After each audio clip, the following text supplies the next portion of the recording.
D'aussi loin que je me souvienne, j'ai toujours été fascinée par le monde de la mode.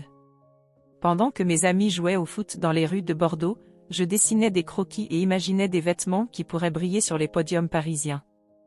Je m'appelle Antoine et cette passion inébranlable pour la mode a toujours été présente dans ma vie, même si elle n'était pas bien comprise par ma famille. Je me souviens très bien du jour où j'ai décidé de révéler mon rêve à ma famille. Nous étions tous réunis à table, un moment rare où tout le monde était assis ensemble. Mon père, Henri, vigneron strict et traditionnel, commentait les vendanges de cette année-là, tandis que ma mère, Marie, femme au foyer conservatrice, servait le dîner. Mon frère aîné, Pierre, était occupé à décrire ses dernières réalisations au sein de l'équipe de rugby. Papa, maman, j'ai besoin de te parler de quelque chose d'important, commençai-je en essayant de garder ma voix ferme. Henri leva les yeux de son assiette, un sourcil levé. Qu'est-ce qu'il y a, Antoine ? Demanda-t-il avec un ton de curiosité mêlé d'impatience. Je pris une profonde inspiration. Je veux devenir créatrice de mode. Je veux m'installer à Paris et étudier la mode. Il y eut un lourd silence dans la pièce, comme si le temps s'était figé. Les yeux d'Henri se plissèrent et je vis la fureur commencer à monter en lui. La mode ? C'est un truc de femme, Antoine. Un homme doit avoir une carrière sérieuse, quelque chose de respectable. Tu devrais envisager de travailler dans la vigne, comme ton frère et moi, dit Henri avec dédain. Mais papa, je ne veux pas travailler dans les vignes. Je veux créer, concevoir. La mode est ma passion, répondis-je en essayant de rester calme. Marie me regardait avec une expression désapprobatrice. Antoine, ton père a raison. C'est un caprice. Ce n'est pas une vraie carrière. Avant que je puisse répondre, Pierre a ri bruyamment et sarcastiquement. Regarde, le petit Antoine veut devenir créateur de mode. Il va se promener en créant des robes ? Ridicule. Les paroles de Pierre ont été le déclic. La colère de mon père a explosé. Assez. Si vous voulez suivre cette folie, vous n'êtes plus les bienvenus dans cette maison. Faites vos valises et partez. J'étais abasourdi. Je ne pouvais pas croire ce que j'entendais. Papa, s'il te plaît, essaie de comprendre. Suppliai-je, mais il était trop tard. Sortez, Antoine.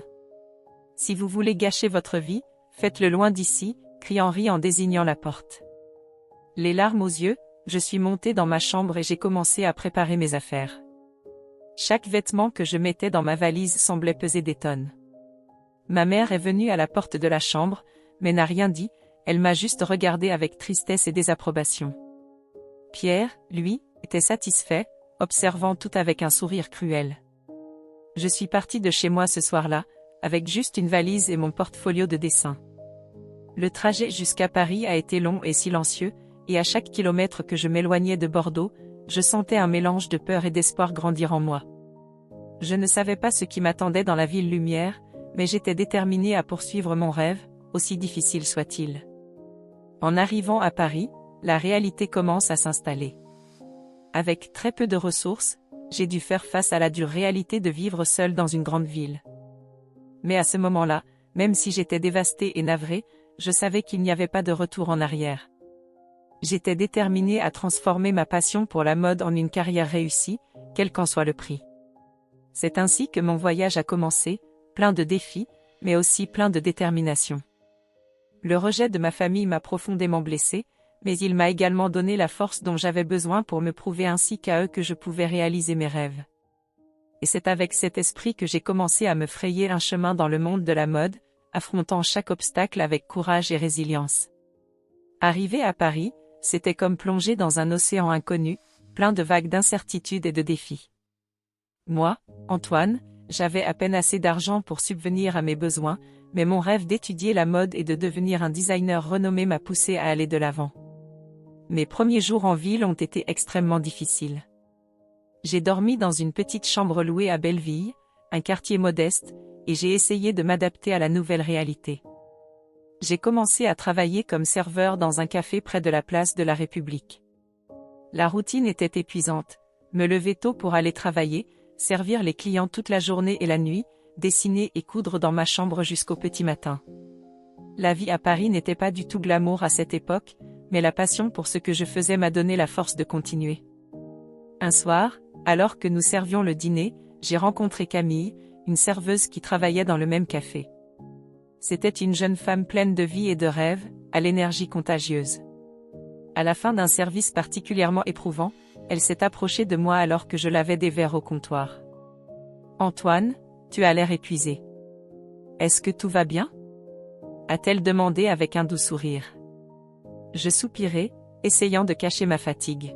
« Oui, Camille, je vais bien. J'essaie juste de concilier travail et études de mode. » Elle haussa les sourcils, visiblement intéressée. « La mode ? Comme c'est intéressant. As-tu du travail à me montrer ?» Ce soir-là, après la fermeture du café, j'ai montré à Camille quelques-uns de mes dessins. Elle était ravie. « Antoine, tu as un talent incroyable. Tu ne peux pas abandonner ce rêve. » Ces paroles étaient un baume pour mon âme. À partir de ce moment, Camille devient non seulement une amie, mais une véritable confidente. Elle m'a toujours encouragée en me disant que, malgré les difficultés, je devais continuer à poursuivre mon rêve. « Tu y arriveras, Antoine. »« Je sais que tu y arriveras, » dit-elle avec conviction. Les jours se sont transformés en semaines et les semaines en mois. J'ai continué à exercer plusieurs emplois pour payer mes cours à l'école de mode. En plus du café, je travaillais comme femme de ménage dans un immeuble de bureau et comme livreur de colis le week-end. Chaque centime que j'ai gagné a servi à financer les frais mensuels et le matériel nécessaire à mes projets. Camille et moi nous retrouvions après nos quarts de travail pour réfléchir et parler de nos rêves. Elle avait aussi ses ambitions, elle voulait devenir écrivain, mais elle travaillait temporairement comme serveuse pour subvenir à ses besoins pendant qu'elle écrivait son premier roman. Réalisons nos rêves ensemble, Antoine. Moi qui écris mes histoires et toi qui crées tes incroyables vêtements, a-t-elle déclaré, toujours optimiste. Ce partenariat était essentiel pour moi. Camille m'a aidé à maintenir un équilibre entre travail et études. Elle m'a appris à mieux organiser mon temps et m'a même aidé dans certaines tâches scolaires, comme coudre des pièces plus simples. Finalement, après beaucoup d'efforts et de nuits blanches, j'ai réussi à m'inscrire dans la célèbre école de mode. Ce fut un moment de joie immense, mais je savais que le voyage ne faisait que commencer. J'ai continué à travailler dur pour payer mes cotisations mensuelles, mais maintenant, chaque sacrifice me paraissait plus supportable, à mesure que j'étais plus proche de mon rêve. Un de ces jours, alors que nous nettoyions le café après une longue journée de travail, Camille m'a regardé dans les yeux et m'a dit « Antoine, tu es une inspiration. Ne laisse jamais personne te dire le contraire. Je crois en toi. » Avec une détermination renouvelée et le soutien indéfectible de Camille, j'ai continué mon chemin. Chaque nuit passée à coudre, chaque dessin fait main, chaque minute investie dans une école de mode m'a rapproché de mon objectif. Paris était une ville de rêve et j'étais déterminée à réaliser les miens. Lorsque j'ai finalement terminé mes études à l'école de mode, j'ai eu l'impression qu'un énorme poids avait été enlevé de mes épaules. Camille était à mes côtés et faisait la fête avec moi, comme elle le faisait toujours. « Tu l'as fait, Antoine. J'ai toujours su que tu avais un talent particulier, » dit-elle avec son sourire chaleureux qui m'encourageait toujours. Après avoir obtenu mon diplôme, j'ai trouvé un emploi d'assistante dans une petite mais prometteuse maison de couture. J'y ai découvert un environnement dynamique, plein de créativité, mais aussi de rivalité. C'est là que j'ai rencontré Jacques, un styliste chevronné qui, au début, semblait être un mentor. Il m'a beaucoup appris au cours des premiers mois et j'en suis reconnaissant. Un jour, alors que je dessinais en studio, j'ai reçu une nouvelle qui allait changer ma vie. J'ai été invitée à créer ma propre collection pour un défilé de nouveaux talents. « Antoine, c'est ta chance de briller », s'est exclamée Camille rayonnante de bonheur pour moi. J'ai beaucoup de difficultés à y croire. J'ai passé des nuits blanches à dessiner et à coudre, avec l'aide et les encouragements constants de Camille. Lorsque le jour du défilé est arrivé, j'étais nerveux, mais aussi excité. La collection a connu un énorme succès. Avec une ovation debout, j'ai ressenti une vague d'accomplissement et de bonheur. Tu as réussi, Antoine.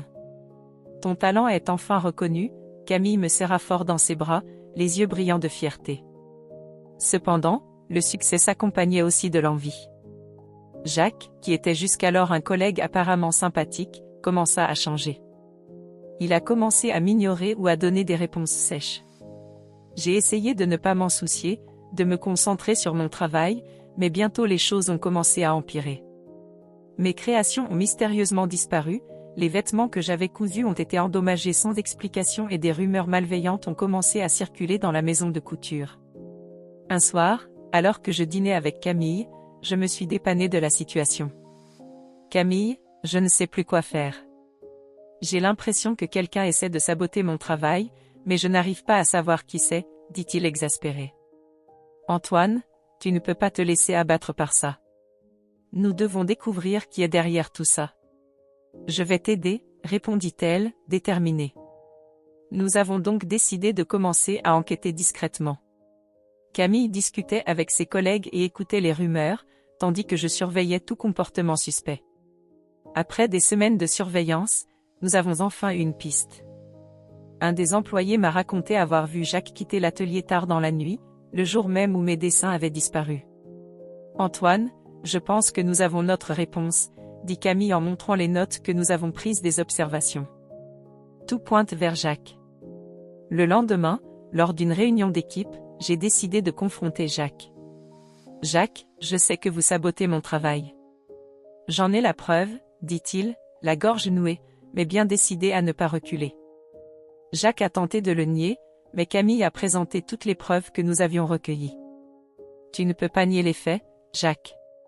Tu as tenté de détruire l'œuvre d'Antoine par pure envie, déclara-t-elle avec fermeté. Les supérieurs de la maison de couture sont indignés et décident de licencier immédiatement Jacques. Nous sommes vraiment désolés, Antoine. Tu ne méritais pas de vivre ça, m'a dit l'un des directeurs en me proposant une promotion à un poste plus responsable. Cette victoire était douce amère. J'étais soulagée d'avoir enfin démasqué qui me faisait du mal, mais aussi triste de voir jusqu'où l'envie peut mener une personne. Cependant, cet épisode m'a aussi fait prendre conscience de l'importance d'avoir à mes côtés des personnes fidèles, comme Camille. Fort de mon nouveau poste, j'ai commencé à travailler sans relâche à la création de ma propre marque, Antoine Couture. Camille a été à mes côtés tout au long de mon parcours, me soutenant et croyant en moi. Et lorsque j'ai reçu l'invitation à participer à la Fashion Week de Paris, j'ai su que tous les sacrifices et la détermination portaient enfin leurs fruits. Astérisque quand ma famille à Bordeaux a appris que moi, Antoine, je voulais devenir créateur de mode, j'ai été expulsé de la maison. J'ai déménagé à Paris, occupé plusieurs emplois pour payer mes études de mode et finalement créer ma propre marque. Aujourd'hui, mes collections sont mises en avant à la Fashion Week de Paris, et ma famille s'est réconciliée avec moi, fière de ma réussite astérisque. Cette matinée a commencé comme les autres. Camille et moi étions épuisés par tant de nuits blanches, essayant de concilier travail à la maison de couture et enquêter sur qui sabotait mes projets. Lorsque nous avons finalement découvert que Jacques était responsable, nous avons ressenti un mélange de soulagement et d'indignation. Nous devons agir vite, Antoine. Nous ne pouvons pas le laisser continuer à te faire du mal, a déclaré Camille, alors que nous examinions les preuves que nous avions recueillies. Je sais, mais nous devons être stratégiques. Si nous le faisons à la hâte, il pourrait renverser la situation contre nous, répondis-je en essayant de rester calme. Nous avons décidé que la meilleure approche serait de le confronter lors d'une réunion d'équipe, où nous aurions des témoins et où il n'aurait pas la possibilité de se cacher. Ce jour-là, je me préparais mentalement pour la bataille à venir. J'étais nerveux, mais je savais que je ne pouvais pas laisser Jacques détruire tout ce pourquoi j'avais travaillé si dur. Lorsque la réunion a commencé, tout le monde était présent, y compris Jacques, qui semblait complètement inconscient de ce qui allait se passer. J'ai attendu le bon moment et, d'un air déterminé, j'ai annoncé. Avant de commencer l'ordre du jour d'aujourd'hui, il y a quelque chose de très important que je dois partager avec vous tous. Tous les regards se sont tournés vers moi. Camille, à côté de moi, m'a fait un léger signe de tête, m'encourageant à continuer. Ces dernières semaines, j'ai été victime de sabotage. Des projets ont été détruits, des documents ont disparu et des rumeurs malveillantes circulent dans toute l'entreprise. Avec l'aide de Camille, nous avons pu découvrir les responsables de ces actes. Jacques commença à bouger inconfortablement sur sa chaise, réalisant que quelque chose n'allait pas. Nous avons la preuve irréfutable que Jacques est derrière tout cela, ai-je poursuivi tandis que Camille distribuait des copies des preuves à toutes les personnes présentes dans la pièce. Voici des journaux de courrier électronique, des témoignages de collègues et des images de caméras de sécurité qui montrent Jacques sabotant mon travail. La pièce était complètement silencieuse. Jacques a tenté de se défendre, mais les preuves étaient accablantes. C'est absurde. Vous essayez de me piéger, a-t-il crié, mais sa voix tremblait. Jacques, les preuves parlent d'elles-mêmes. Vos actions m'ont non seulement porté préjudice, mais ont également porté atteinte à l'intégrité de cette entreprise, dis-je en restant ferme. Le directeur de la maison de couture, présent à la réunion, a pris la parole. Jacques, à la lumière de ces preuves, nous n'avons d'autre choix que de vous licencier immédiatement. Votre conduite est inacceptable et va à l'encontre de toutes les valeurs qui nous sont chères ici. Jacques quitta la pièce furieux, mais son départ apporta un soulagement immédiat. J'ai senti un énorme poids se retirer de mes épaules. Après la réunion, le directeur m'a appelé pour une conversation privée. Antoine, vous avez fait preuve d'un courage et d'une intégrité admirables. J'aimerais vous proposer une promotion pour assumer un rôle plus responsable ici à la maison de couture. J'ai accepté la promotion avec gratitude, sachant que ce serait le premier pas vers quelque chose d'encore plus grand. Au fil du temps, j'ai réussi à économiser suffisamment pour lancer ma propre marque, Antoine Couture. Camille, toujours à mes côtés, a été ma plus grande supporter et partenaire. Nous avons passé des mois à travailler sans relâche sur la première collection indépendante d'Antoine Couture. Chaque détail, chaque tissu, chaque couture était le prolongement de ma passion pour la mode et de mon désir de montrer mon talent au monde. Antoine, cette collection est incroyable. Tu t'es vraiment surpassé, a déclaré Camille en passant en revue les pièces finies. Je n'aurais pas pu y arriver sans toi, Camille. Ton aide et ton soutien ont été fondamentaux, répondis-je, sincèrement reconnaissant. Quand j'ai été invité à participer à la Fashion Week de Paris, je n'en revenais pas. C'était une reconnaissance de tous les efforts et sacrifices que j'avais faits. La vie me récompensait enfin et je savais que ce n'était que le début d'un nouveau et passionnant voyage. Maintenant que ma marque était sur le point de se lancer sur la plus grande scène de la mode au monde, j'avais l'impression que j'étais sur le point de réaliser tous mes rêves. Et je savais qu'avec Camille à mes côtés, il n'y avait aucun obstacle que nous ne pourrions surmonter ensemble. La Fashion Week de Paris était tout ce dont j'avais toujours rêvé et bien plus encore. Le décor était planté, des lumières vives illuminaient le podium et la salle était remplie de critiques de mode, de journalistes, de célébrités et de passionnés. Moi, Antoine, j'étais dans les coulisses, ajustant les derniers détails des vêtements des mannequins. Mon cœur battait vite, non seulement à cause de l'impatience du défilé, mais à cause de quelque chose d'autre que je ne parvenais pas à identifier. Antoine, est-ce que tout est prêt ? Demanda Camille en posant une main réconfortante sur mon épaule. Tout est prêt. Je suis nerveuse, Camille. Et si quelque chose ne va pas ? Répondis-je en essayant de cacher mon anxiété. Tu as travaillé dur pour ça. Fais-toi confiance, dit-elle en me souriant avec cet air de confiance qui me rassurait toujours. Le défilé a commencé et à mesure que chaque mannequin défilait sur le podium, la tension dans ma poitrine s'est transformée en un mélange de fierté et de soulagement. La collection était impeccable, chaque pièce reflétant des mois de travail acharné et de dévouement. La réaction du public était visible, les applaudissements et les expressions d'admiration ont résonné dans toute la salle. Puis, au milieu du défilé, quelque chose d'incroyable s'est produit. J'ai regardé le public et j'ai vu des visages familiers. Mon père Henri, ma mère Marie et mon frère Pierre étaient là, assis au premier rang. Mon cœur s'est presque arrêté. Que faisait-il ici ? Comment le savait-il ? À la fin du défilé, j'ai été appelé sur scène. Les yeux larmoyants, je me suis dirigé vers le centre alors que les applaudissements augmentaient. Mes yeux ont croisé ceux de ma famille et j'ai vu des larmes dans les yeux de ma mère. Mon père avait l'air ému et Pierre, qui se moquait toujours de moi, avait un vrai sourire aux lèvres. « Antoine !» cria mon père en se levant. Le public était silencieux. « Père ?» dis-je, toujours incrédule. Henri s'est avancé vers moi et est monté sur scène. « Fils, nous sommes très fiers de toi. Je suis désolé pour tout. De ne pas croire en toi, d'être si strict. Je suis désolée. Ces paroles m'ont frappé comme une avalanche. Papa, je ne sais pas quoi dire. Ma mère et Pierre nous ont rejoints sur scène. Antoine, tu as toujours été si talentueux. J'aurais dû voir ça plus tôt, dit Marie en me serrant dans ses bras. Pierre, d'un air de regret, posa la main sur mon épaule. Désolé d'être si idiot, mon frère. Tu es incroyable. Je les ai serrés dans mes bras, ressentant une montée d'émotion. Je te pardonne. J'aimerais juste que tu sois ici avec moi. Camille, qui était en coulisses, regardait la scène avec un sourire satisfait.